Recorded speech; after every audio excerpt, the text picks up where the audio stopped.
2017 সালে ভিন ডিজেলের বিপরীতে ট্রিপল এক্স রিটার্ন অফ জেন্ডারকে সিনেমার মাধ্যমে পশ্চিমী বিনোদন দুনিয়ায় পা রাখেন দীপিকা পাড়ুকোন। সেই একমাত্র হলিউড সিনেমাতেই দেখা গিয়েছিল তাকে। কিন্তু পশ্চিমী বিনোদন দুনিয়ায় তার উপস্থিতি যে কতটা শক্তিশালী তা আবারও প্রমাণ হলো।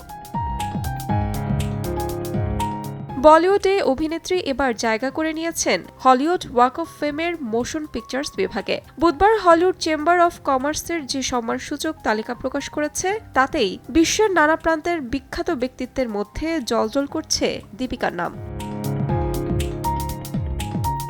তালিকায় রয়েছেন ফরাসি অভিনেত্রী কোটিলার্ড, কানাডিয়ান অভিনেত্রী র্যাচেল ম্যাক অ্যাডারসন, ইতালিয়ান অভিনেতা ফ্রাঙ্কো নিরো এবং সেলিব্রিটি শেফ গর্ডন রামসের মতো তারকাদের নাম। 2025 সালের জন্য মনোনীতদের মধ্য থেকে মোট 35 জনকে এবার নির্বাচন করেছে walk of fame selection panel, যেটি পরে চূড়ান্ত অনুমোদন পায় মেম্বার অফ কমার্স বোর্ডের কাছ থেকে।